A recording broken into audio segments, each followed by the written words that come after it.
Hi, எல்லாரும் எப்படி இருக்கீங்க? இன்னைக்கு பௌர்ணமி அன்னைக்கு நம்ம பூஜை பண்றதா இருந்தோம்.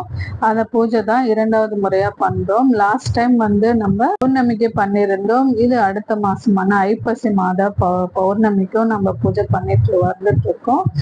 தொடர்ந்து பௌர்ணமிக்கு பூஜை பண்றதா இருக்கு. நான் இப்போதைக்கு இந்த சிம்பிளா தான் நம்ம இன்னைக்கு பண்ணியிருந்தோங்க. என்னென்ன வச்சிருந்தேன்னு பார்த்தீங்கன்னா, நம்ம மகாலட்சுமிக்குரிய மஞ்சள், குங்குமம், தாலி கயிறு இதெல்லாமே வச்சிருந்தோம்.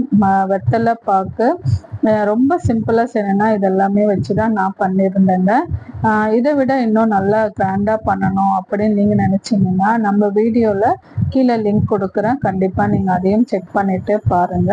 அதோட வாசனை பொருட்களான எல்லாமே பட்டை, லவங்கம், அன்னாச்சி பூ, பிரியாணி இலை, இது எல்லாமே வச்சு நம்ம சுவாமிக்கு மகாலட்சுமிக்குரிய இந்த பொருட்கள் எல்லாமே வைக்கலாம். இது இல்லாம நிறைய பொருட்களும் இருக்கு.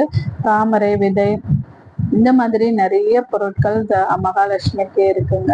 அதெல்லாம் வச்சு கூட நம்ம செய்யலாம். ஆனா என்கிட்ட அதெல்லாம் இல்லை. இது மட்டும்தான் நாங்க வச்சு இன்னைக்கு படைச்சிருந்தோம். அதோட சிவனுக்கு அன்னாபிஷேகம் பண்றதால நான் அரிசி வச்சு சுவாமிக்கு நம்ம பூஜை பண்ணியிருந்தோங்க. இந்த மாதிரி தான் எனக்கு இந்த பௌர்ணமி பூஜை முடிஞ்சது. அடுத்த வீடியோ பார்க்கணும் நம்ம சேனல் சப்ஸ்கிரைப் பண்ண